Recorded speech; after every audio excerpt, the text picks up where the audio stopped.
So, what is going on YouTube? This is Sam from TeamSamuraiX1 here, and today guys, I'm coming at you with my updated RAIDRAPTOR deck profile for the August 29th, 2016 format. So I really hope you guys enjoy this deck profile. Of course guys, as I progress to the deck profile, I'll be explaining to you guys some of my card choices and the reasons why I play them. And for those of you who didn't know, I do have a 30,000 subscriber contest still going on. You guys have exactly 10 days to enter the contest. All you guys gotta do is check out the first link in the description box below. It just says 30K giveaway, enter here. You guys can enter through that link, and then once you guys click on that link, you guys are basically entering the contest. By entering this link, you guys have a chance to win free TeamSamuraiX1 playmats and free TeamSamuraiX1 exclusive tokens. So make sure you guys take advantage of this contest while the contest is still here. And guys, I'm really excited to showcase you guys my RAIDRAPTOR deck profile. A lot of you guys have been asking for this deck list. Let me tell you guys right now, the list for this deck is pretty standard. I'm just loving the fact that Allure Darkness is finally at 3, and the deck was already consistent enough, and with 3 Allure, it just makes the decks more consistent, in my personal opinion. So Allure Darkness is just very, very good. A lot of decks can abuse Allure Darkness in their decks within today's format because, there's a lot of archetypes that are just dark. Dark Lords can use it once they come out. RAIDRAPTORs, even Monarchs can even use Allure Darkness. So it's really, really great to see Allure Darkness back at 3 again, especially incorporating it in RAIDRAPTOR. So enough talking, guys. Let's get started with this deck profile. Let's start with the monsters. The monsters is very, very standard. I'll explain to you guys all my card choices as I progress to the deck profile as well, and the reason why I play them. So of course, you're going to play triple RAIDRAPTOR Tribulanius. This card is your one card, Force Tricks in my personal opinion. So you summon Tribulanius, dump Mimicry Lanius, and then search the Fuzzy, special summon Fuzzy, and go into overlay into your Force Tricks, which is really, really standard. Really, really good card to play. You're going to play, of course, triple copy of Tribulanius. Next, you guys want to play triple RAIDRAPTOR Vanishing Lanius. Very, very standard, very self-explanatory. Next, we're going to play, of course, triple Fuzzy. Fuzzy is really good because once Fuzzy goes to grave, you basically get to search another one, which is pretty cool. So triple Fuzzy. These cards are really, really good cards. They make you spam the board and help you go into Force Tricks, which is absolutely phenomenal. So triple Fuzzy. Now, last but not least, we're gonna play, of course, triple Mimicry Lanius. You can banish card from the graveyard to basically search any RAIDRAPTOR card from your deck to your hand, which is really, really amazing. So triple Mimicry. So this is pretty much it for our our triple loves in the deck. And let's go up to our doubles. We're gonna play, of course, double Last Tricks. I feel like this card is really good, especially with Skip Force. So you normal summon Last Tricks.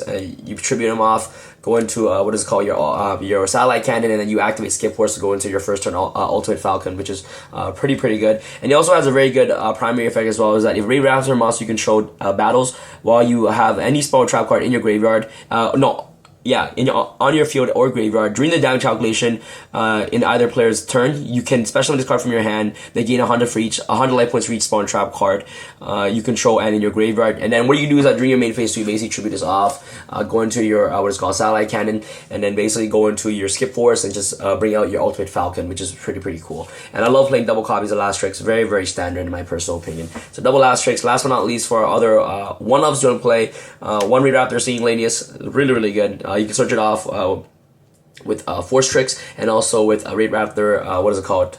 RAIDRAPTOR, I forgot, RAIDRAPTOR's Nest, yes. So Lanius, you also want to play, of course, Booster Tricks, really good. Protects your Force Tricks from being destroyed, which is really amazing. It protects all your RAIDRAPTORs in general, which is really good.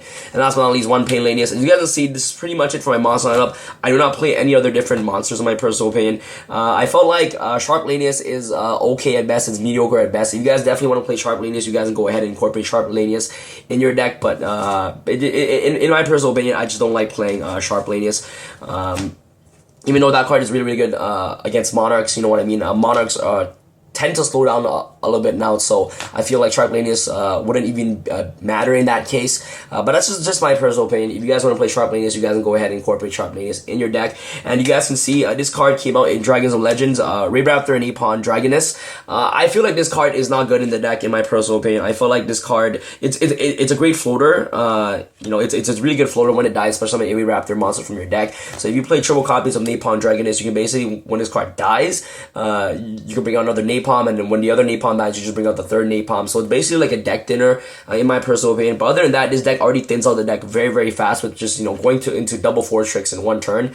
The deck is already consistent enough. I felt like this card isn't really that good unless you just if you just break and you just set this card and just hoping your opponent would attack. And I feel like that's just not good enough to play this card. So in my personal opinion, Napalm Dragoness is really, it's not my type of play style, it's not my cup of tea, but if you guys definitely want to incorporate Napalm Dragoness in there, you guys can, and I would recommend playing two or more copies of this card in the deck if you're playing more of a floater side of the deck where you're hoping your opponent would attack and this card would die to bring out another one.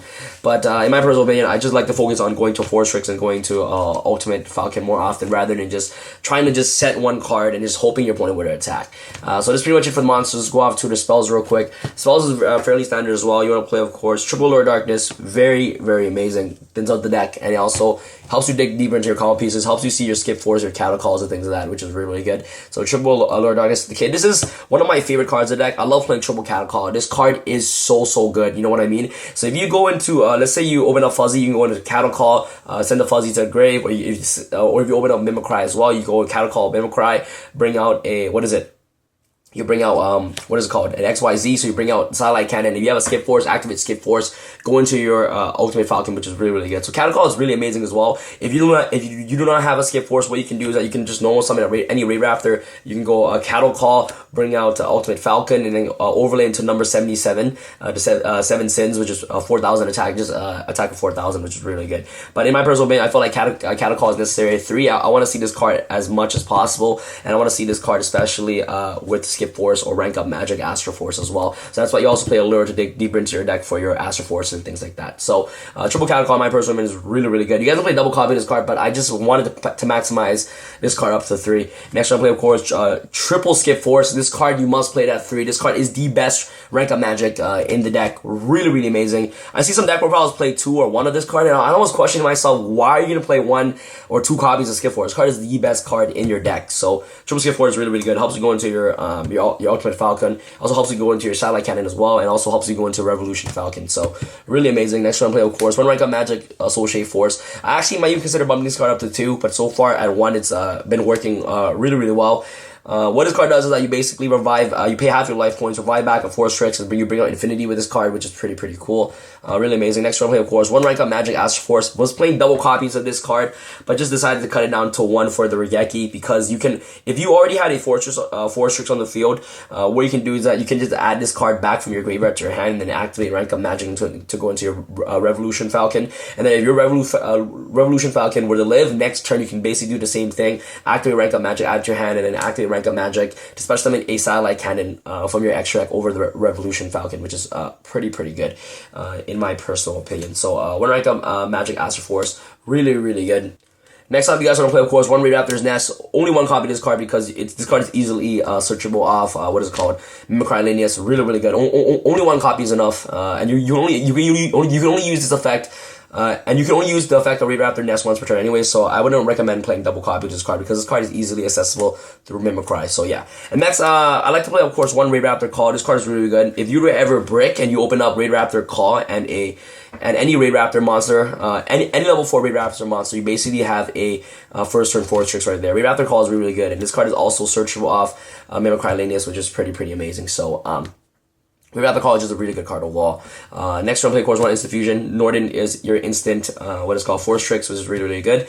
Next round play, 1 Upstart Goblin to make this card a 39 card deck. 1 Regeki, and last but not least, double Twin Twisters to round off our spells. So that's pretty much it for our spells. Very standard. Let's go off into our our traps. 1 Acres Attack, really good. Really underrated card. Cards are absolutely amazing. Your whole entire deck are all Winged Beast monsters, so might as well just play 1 copy of this card. This card can disrupt a lot of plays, which is really good. And since the popularity of Cosmo is going to be dying down, this card can become active again, which is really cool. On Vanity's Emptiness, you go into Ultimate Falcon, Vanity's Emptiness, GG.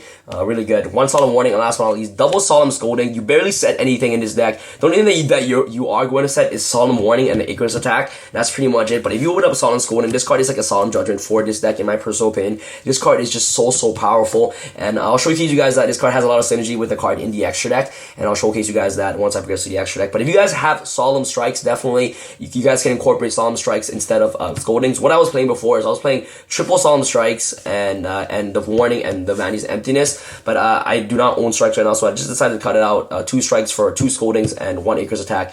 The card is really powerful, guys. Do not underestimate Scolding. I've been playtesting with this card. Card is just very powerful. All your cards are face up. You have, of course, most of the time the only face up card that you're gonna have is a Nest. Either it's only the Nest and maybe a Vanity's Emptiness. and then you can just always make this card live. So this is really amazing. So yeah, so that's pretty much it for our traps. Go up to our extra deck real quick. Extra deck, guys, is always up to personal preference as well, but it's what I play for the extra deck. Triple Force Tricks, very standard card to play in your extra deck. You guys don't know what this card does. The best card in your deck. Double Ultimate Falcon, because this card is one of your win condition. The only thing that this card loses to is Kaiju, which sucks, but Ultimate Falcon, which is a really powerful boss monster of all. Double Satellite Cannon, 1 Revolution Falcon, really good. Might even want to bump this card up to 2, but the space in the extra deck is just so tight. You guys don't understand. 1 RAIDRAPTor, Blade Burner Falcon. What you guys can do is that, this is what I was talking about with Scolding. Once you activate 1 Scolding, this card becomes live. So once you bring this card out while you're at 5,000, your opponent's at 8,000, this card will become 4,000 attack. And if it attacks, you can attach 2 XYZ material from this card to destroy exactly 2 monsters on the field that your opponent controls, which is really good. So you can potentially OTK your opponent with this card, which is absolutely phenomenal. 4,000 is actually pretty big. So this is one of the new cards of Dragons and Legends that I would like to incorporate in the deck, and it's working out really well for me so far. 1 Seven Sins, 1 Abyss Dweller, 1 Castell, 1 Infinity, 1 number F-Zero, Utopic Future. You can actually make this card because you're going to have multiple copies of Force Tricks on the field, so this card is really good. Infinity is for Soul Shade Force, amazing. Castell, Abyss Dweller, very self-explanatory. 2 of the best rank 4s in this format. And last but not least, you want to play 1 Norden to run off our extra deck. Yeah, you know what? I couldn't find space to run Utopia or Utopia Lightning, so if you guys definitely want to play that, you guys can cut off some cards to play Utopia Lightning. But for now, this deck looks very solid. I may want to even incorporate these 2 cards in the extra deck, but so far the space is really tight, and this is working so far for me. So this is pretty much it for my deck profile, guys. Let me know what you guys think. Make sure you guys smash the thumbs up button. That'll be absolutely amazing, guys. I am open up to any comments or any suggestions down in the comment section below. Make sure you guys subscribe and give this video a huge thumbs up.